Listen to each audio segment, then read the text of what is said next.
Bonjour et bienvenue à l'émission Choisie. Nous sommes heureux de vous retrouver pour cette semaine.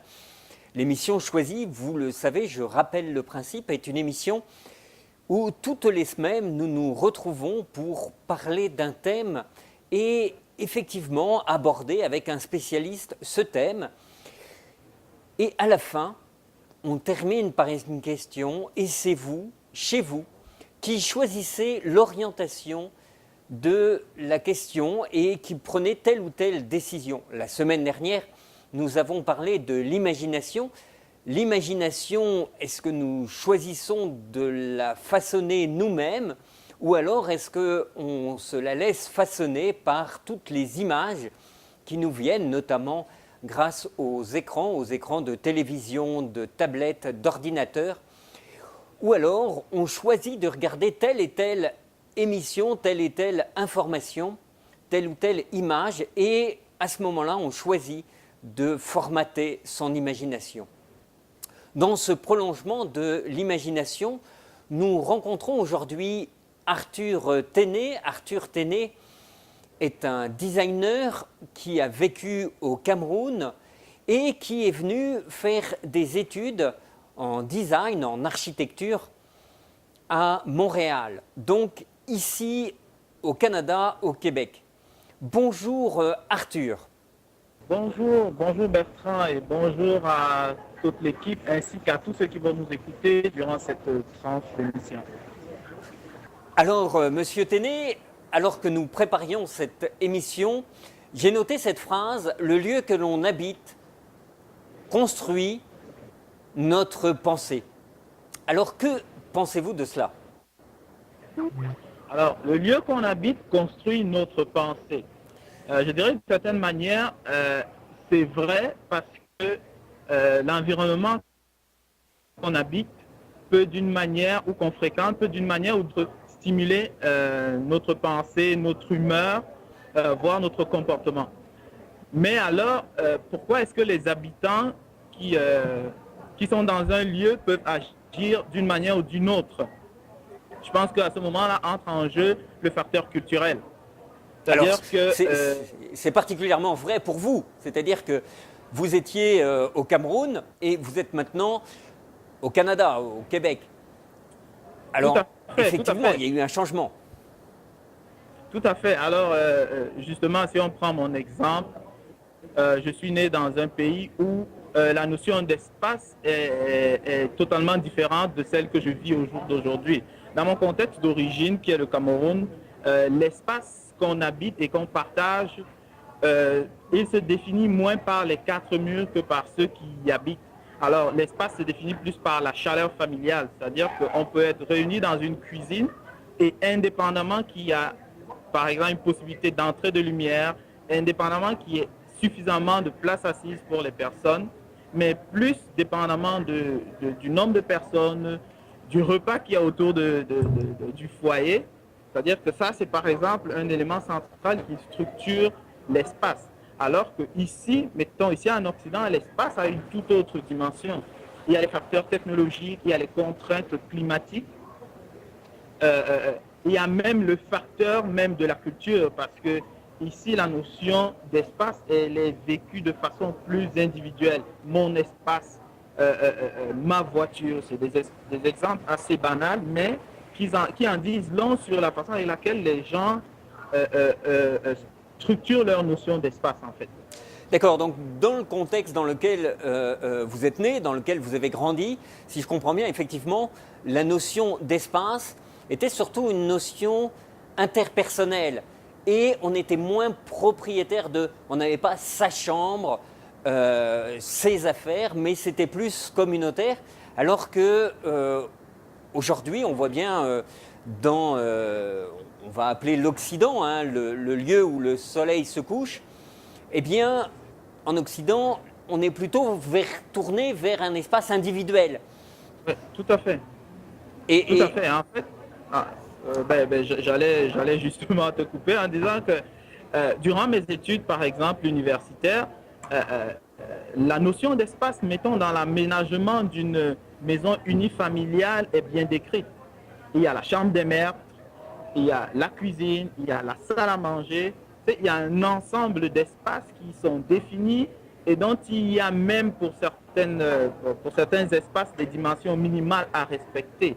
Ce qui n'est absolument pas le cas dans d'autres contextes. Mettons des contextes généralement plus traditionnels, parce que je ne veux pas trop me rattacher à mon pays d'origine, mais lorsque même au Japon, on regarde... par exemple. Au Japon, par exemple, on peut voir que à ce moment-là, eh bien, l'espace est extrêmement restreint. Donc, on ne peut pas avoir une chambre qui va faire X pieds carrés. Tout à fait. Là, tu soulèves un autre aspect, parce que la notion d'espace est tributaire aux grands espaces. C'est-à-dire qu'il y a l'espace comme tel, diraient les astronautes, puis il y a notre espace terrestre, puis il y a encore au niveau de l'espace terrestre, il y a le Canada, il y a la France, il y a le Cameroun. Ça, c'est un autre aspect encore de l'espace. C'est-à-dire que la notion d'espace n'est pas perçue de la même manière pour un Parisien, qui est une zone citadine, que pour un Montréalais, par exemple, qui est aussi une zone... Montréal est une zone citadine. Mais les notions d'espace ne sont pas perçues de la même manière, juste par la densité de la population qu'on retrouve dans une ville et dans l'autre, et aussi par rapport à la superficie de l'espace en question. Donc je pense que ça, c'est un autre aspect. Mais je voudrais rajouter juste, en y repensant comme ça, durant ma formation, on avait abordé un concept qu'on appelle l'entassement. C'est-à-dire qu'on s'imagine dans une case d'ascenseur, on a de la peine, de par la culture ici, l'individualisme, on a de la peine à regarder son vis-à-vis pendant que l'ascenseur part d'un étage à un autre. Et on s'imagine mal alors lorsqu'aux heures de pointe l'ascenseur est saturé, on étouffe littéralement. Fait que ça, c'est une autre façon d'approcher ou de vivre la notion d'espace. C'est pas évident pour un contexte comme ici, mais dans le même ordre d'idée, lorsqu'on pense aux pays en développement comme en Inde par exemple, dans les villes, il n'y a pas d'autre choix que de vivre de façon confinée, mettons dans les transports en commun. Ce qui arrive aussi, mais peut-être quelques fois, mettons dans les grandes villes à Montréal aux heures de pointe. Donc ça, c'est une autre façon d'approcher la notion d'espace et même l'interaction qu'il y a entre les gens, selon la façon avec laquelle eux, ils s'appréhendent l'espace. Oui, alors justement, je voudrais rebondir sur ce point, car ça me semble vraiment important, notamment pour nous qui sommes à Amos, dans un endroit plutôt rural, même si Amos c'est une ville. Eh bien, on voit bien qu'on connaît nos voisins, on est capable d'aller parler avec eux. Alors que dans des villes plus importantes comme Montréal, Paris ou encore Tokyo, eh bien, alors qu'on est encore plus proche, eh bien, on ne connaît pas forcément ses voisins. On ne sait pas avec qui on a comme voisin. Et d'ailleurs, on va se barricader de plus en plus. On va être de plus en plus avec des verrous aux portes, avec des systèmes de sécurité. Et c'est aussi une question de mentalité, vous y faisiez référence. Mais c'est d'abord et avant tout, hein, permets-moi de te couper Bertrand, on peut se tutoyer, j'espère. Donc, la notion d'espace, elle est avant toute chose culturelle. C'est-à-dire qu'on ne perçoit pas l'espace de la même façon si on vient d'une culture ou de l'autre. Mettons pour quelqu'un qui vient, je reprends l'exemple du Cameroun, lorsqu'il voit son vis-à-vis, le réflexe, une connaissance, le réflexe est tout de suite de l'approcher, c'est-à-dire qu'il y a une proximité, il partage, comment on va dire, son espace dans une certaine proximité. C'est-à-dire qu'il y a un certain nombre de barrières qui ne sont pas visibles, elles sont des barrières vraiment culturelles, qui font qu'il est c'est-à-dire tout à coup proche de la personne. Et ce que j'ai remarqué, par exemple, mon expérience occidentale, mon expérience montréalaise et canadienne en général, c'est que cette barrière-là, c'est un exemple banal, mais si elle est de 30 cm dans le contexte d'où je viens, elle serait par exemple d'1 mètre ici. C'est-à-dire qu'il y a un certain égard, on se garde une certaine gêne, comme on dit, par rapport à l'autre. Et ça, c'est aussi un aspect, je dirais même que c'est l'aspect clé de l'espace, parce que déjà, lorsqu'on voudrait approcher quelqu'un, si on se garde une certaine gêne, à plus forte raison lorsqu'on voudrait aménager un certain espace. Je prends le cas par exemple d'une cité. Lorsqu'on veut aménager la cité, si on s'en va dans une dynamique où on voudrait promouvoir la socialisation, ben, l'espace va se structurer en conséquence. Alors que si on va dans une dynamique plus individualiste, alors à ce moment-là, l'espace est vraiment de cloisonner, de séparer en sorte que chacun garde au maximum son intimité. Cette séparation n'est pas forcément une séparation pour unir, hein. Vous savez, en philosophie, on va distinguer les choses de manière à pouvoir mieux les unir. Alors que là, pas du tout, on va séparer et non pas distinguer, hein. Je crois que c'est important, cette petite nuance.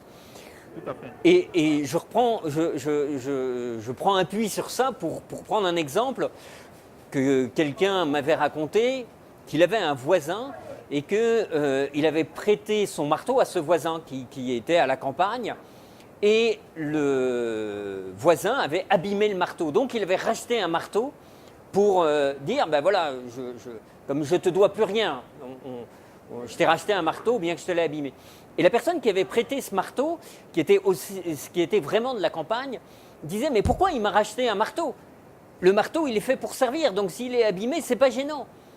Et l'autre qui avait demandé le marteau au départ avait un réflexe de citadin, c'est-à-dire que ben, je te dois plus rien, voilà, je t'ai rendu tes affaires et il n'y a plus rien entre toi et moi. Alors qu'au contraire, dans la notion de rapport de l'un à l'autre, eh bien c'était important, ce prêt de marteau, c'était aussi une relation engagée, c'était aussi un rapport à l'autre. Donc je crois qu'on voit bien... Je rajouterais... Ouais. Allez-y. Non, j'allais dire, je rajouterais même en disant que c'était un prétexte pour aller à la rencontre de l'autre. C'est un prétexte pour réduire la notion d'espace, en fait, vis-à-vis de l'autre. C'est ça, hein, c'est vraiment ça. Donc que l'espace, il n'y a rien entre toi et moi. Effectivement, on va pouvoir s'unir et se rapprocher. Et donc, c'est vraiment une des questions qui va nous habiter dans ce lieu. Alors, on voit bien, hein, sur la notion d'habitat, on a dérivé sur l'espace. Et aussi, on peut parler de la décoration de cet espace. La décoration, est-ce que ça va être une décoration plus individuelle, plus collective? Est-ce que là aussi, ça va jouer? Ça, c'est une bonne question. En fait... en ce moment, je suis dans une école à Montréal. Je ne vais pas citer le nom. Mais la première fois où je suis entré dans cette école, il y avait un très grand mur. Le mur est toujours présent. Il y a un très grand mur. C'est une œuvre d'art, en fait. Et pour le cas spécifique du Canada, de Montréal, ou du moins de la province de Québec, si je ne me trompe, c'est 1% du budget des grands travaux qui doit être alloué aux œuvres d'art. Alors, c'est ce qui justifierait peut-être la présence de cette œuvre d'art. Et à chaque fois que je passe là, ça m'interpelle, ça me parle. Mais j'avoue que ça ne m'arrive que depuis quelques temps. C'est-à-dire, avant, ce n'était pas une notion qui pour moi avait un sens ou un autre sens. Alors, la question qu'on peut se poser, c'est est-ce que c'est vraiment indispensable, par exemple, les décorations, les œuvres d'art, dans un environnement, dans un espace qu'on habite? Je dirais que c'est relatif, une fois de plus. Parce que dépendamment de la culture est vraiment au centre d'espace pour ce qui est du sujet encore. Et dépendamment de la culture, on peut développer, comment on va dire, une certaine sensibilité vis-à-vis de ce qui est, de ce que moi j'appellerais, je ne dirais pas de la surcharge, mais ce n'est pas loin pour quelqu'un qui n'est vraiment pas, qui n'a pas la culture de ce qui est, tout ce qui vient en dessus du produit fini quand on construit un environnement. Et là, j'entends par là les œuvres d'art, bien sûr. Mettons, au centre-ville de Montréal, en ce moment, il y a une panoplie de condos qui sont en train d'être construits. Et j'ai remarqué, j'étais en visite la fin de semaine passée, qu'à la réception, il y avait une très belle œuvre d'art. Alors, mais généralement, par exemple, pour le milieu du design, c'est une façon aussi de donner de la plus-value à un espace. C'est-à-dire qu'un espace sans une œuvre, il y a comme un poids qui manque. Donc, de ce point de vue, c'est particulièrement justifié. L'autre question qu'on peut se poser, c'est que dans des environnements plus traditionnels, mettons dans des petits villages où les gens ont besoin de se loger, à quoi ça sert une œuvre d'art? Parce que l'œuvre d'art particularité qu'elle éveille les sens, qu'elle stimule. Tu peux être devant une œuvre d'art 1 heure et plus et ne pas parler mais se sentir bien. Alors, dans les petites communautés, des fois, c'est peut-être que ce sentiment de bien-être est déjà comblé, en sorte qu'il n'y ait plus besoin par des objets inanimés, mais qui peut-être ont une certaine vie, si on peut dire comme ça. Il n'y a plus besoin d'aller chercher vraiment, comment on va dire ça là, à entrer en cause avec cet élément-là. Donc moi, voilà l'approche que j'ai par rapport aux objets d'art et à tout ce qui est comme surplus dans un environnement habitable. D'accord, donc je pense qu'on rejoint ce que vous disiez au début, qui est effectivement la possibilité de l'humain. C'est-à-dire que si l'œuvre d'art est, j'allais dire, extérieure à l'humain, à ce moment-là, c'est calé, et c'est quelque chose de surplus et qui n'apporte finalement rien, même si c'était une magnifique œuvre d'art, mais elle est dépouillée d'humanité.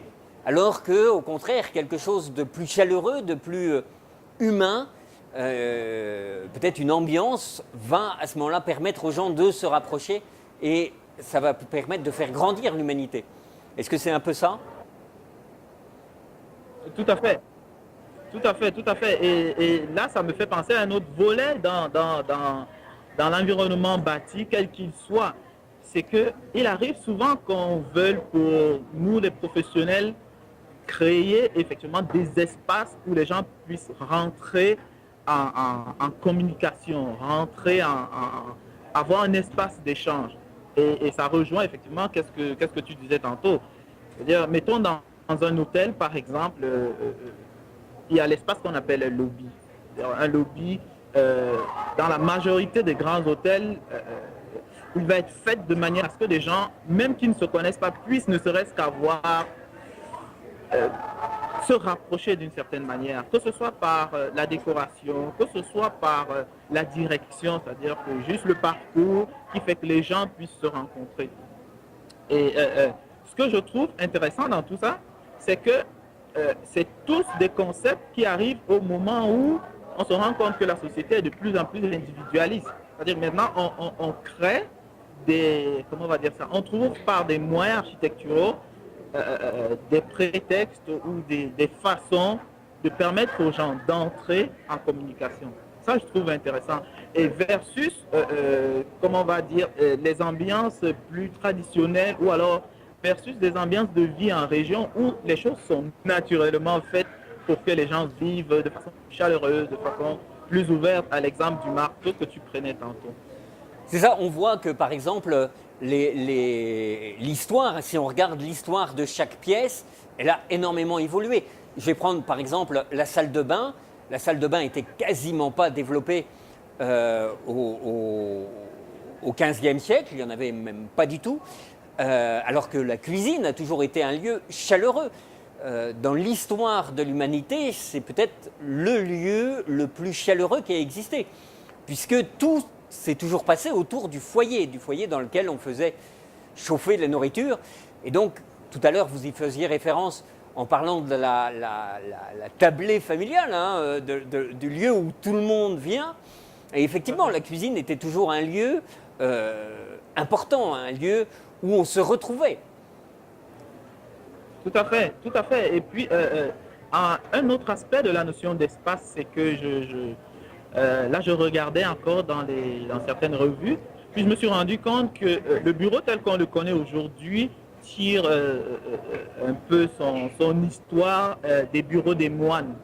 Alors, en regardant dans des images, peut-être juste pour imager, le moine, c'est quelqu'un qui vit essentiellement, il fait du travail, il fait de la méditation, et son travail peut être manuel ou alors quelquefois intellectuel aussi. Et j'ai trouvé curieux que pour le cas d'espèce que j'avais en face de moi, c'était vraiment juste un petit cubicule. En fait, c'était sa chambre à coucher, constitué juste d'un lit, d'un petit cubicule et d'une table traditionnelle sur laquelle il travaillait. Il déposait tous ses manuscrits, il faisait tous ses travaux de recherche. Et ce qui m'a frappé, c'était le résultat. C'est-à-dire qu'au jour d'aujourd'hui, par rapport à la notion d'espace, on lit le fait qu'il faut par exemple, c'est pour avoir une meilleure qualité de vie, il faut avoir plus d'espace, il faut être seul dans son espace. La notion de partage est peut-être moins mise en exergue, alors que pour ce cas, le moine se contente d'un petit espace. Et c'est autour de cet espace qu'il fait, comment on va dire, qu'il fait de grandes choses. Dans l'histoire, il y a beaucoup de découvertes, que je ne m'en vais pas les citer ici, mais qui sont parties toujours de ces petits espaces de moines dont ils n'ont pas eu absolument besoin, c'est de, comment on va dire ça, d'envahir le monde, entre guillemets, pour C'est ça, pouvoir hein, faire de grandes choses. et bien des jeunes d'aujourd'hui, et d'ailleurs des moins jeunes, n'accepteraient pas de vivre dans ce qu'on appelle une cellule monastique, hein, donc un tout petit espace monastique. Tout à fait, tout à fait. Alors qu'effectivement, hein, pour continuer un peu notre tour de l'habitat, hein, et des maisons, eh bien, il y a d'autres lieux comme la salle à manger. On voit comment la salle à manger était un lieu important aussi, qui était vraiment un lieu de réception où justement on prenait soin d'accueillir nos hôtes de manière qui n'était pas la cuisine, hein, où on se retrouvait, j'allais dire, de manière plus intime, mais la salle à manger était un lieu où on pouvait accueillir des gens de marque, de manière plus attentionnée. C'est intéressant en fait ce que tu relèves, parce que je trouve que la notion d'espace en rapport avec l'autre aussi, elle est évolutive. C'est-à-dire qu'avant on avait le foyer, on est passé du foyer à la salle à manger, et je dirais qu'aujourd'hui la tendance, après être passé de la salle à manger à la télé, on est passé c'est-à-dire de la télé à son ordinateur. C'est-à-dire que c'est toujours une manière comment on va dire ça, de vivre l'espace. Et au jour d'aujourd'hui, quand tu arrives généralement dans une maison familiale, c'est devenu presque un effort que de se retrouver sur la table. Le réflexe, c'est de mettre la télé, c'est de courir vers son ordinateur, et c'est une façon aussi de, comment on va dire, de vivre son espace, parce que l'espace nous permet non pas seulement d'habiter, mais d'être en rapport avec les autres, de rencontrer les autres. Alors, Exactement. Et alors, justement, je me permets de couper. C'est justement, Luc Demoutier, la semaine dernière, nous rappelait, nous signalait que l'ordinateur, la télévision est un écran. Et donc, un écran, c'est bien quelque chose qui sépare, justement, et non pas qui rapproche. C'est un écran, donc une séparation. Tout à fait, tout à fait. Et là, ça pose une question d'ordre, je dirais, social, pour ne pas dire philosophique, mais restons dans le social, c'est-à-dire pour la nouvelle génération, quel est vraiment le type de rapport qu'on voudrait qu'ils aient avec leur vis-à-vis? Comment est-ce qu'on voudrait qu'ils partagent l'espace? C'est-à-dire que tout simplement, au moment où je me trouve, je suis dans une cafétéria et je ne compte pas le nombre d'étudiants autour de moi qui ont leurs écouteurs aux oreilles et qui sont devant leur tablette ou leur gadget de technologie. Et on est dans un espace, on partage l'espace et ils le partagent d'une manière totalement différente des exemples qu'on a pris précédemment, à savoir autour de la table ou autour du foyer. Donc c'est vraiment des choses qui nous posent de grandes questions. Si et on voit bien l'espace s'est rétréci, c'est-à-dire que je suis avec mon gadget, j'ai peu de distance.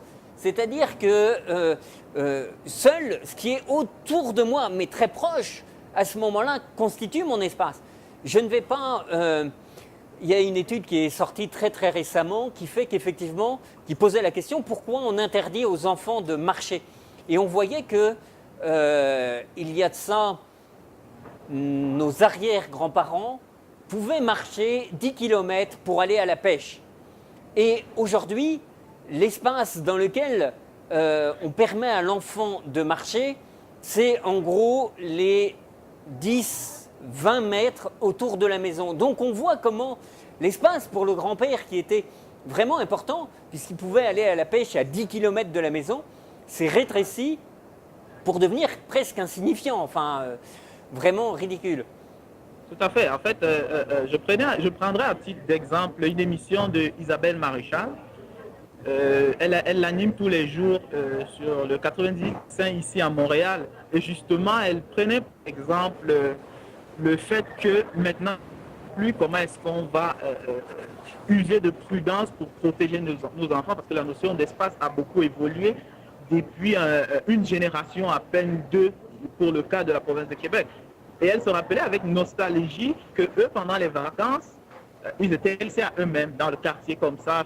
Ils montaient, ils descendaient, ils habitaient l'espace qui était leur quartier. Au jour d'aujourd'hui, avec tout ce qu'on connaît dans l'évolution de la société, je ne vais pas citer des exemples qui sont moins heureux, mais le sentiment de sécurité, si on veut, fait que la notion d'espace pour, mettons, l'enfant est réduit, mettons, dans son espace, la petite maison, et peut-être de la maison à la garderie, de la garderie à la maison et vice-versa. C'est dommage, mais ça fait partie effectivement des évolutions de notre temps en rapport avec la notion qu'on a de l'espace. Parfait. Alors il va falloir que nous nous arrêtions là, car effectivement nos émissions sont limitées dans le temps. On aimerait bien continuer davantage. Merci beaucoup, Monsieur Arthur Téné, pour cette réflexion qui nous a permis de réfléchir autour de l'espace et de l'habitat. Merci à vous. Merci bien, Bertrand. Et on se retrouve donc pour terminer sur la question, eh bien, quel espace souhaitons-nous habiter? Est-ce que nous souhaitons avoir un espace très large et communautaire, ou alors est-ce que nous allons avoir un espace individuel et, j'allais dire, ultra personnel, de manière à ce que personne ne rentre dans notre bulle? À chacun de choisir, et donc à la semaine prochaine. Choisissez en tout état d'âme et en toute connaissance de cause. Merci.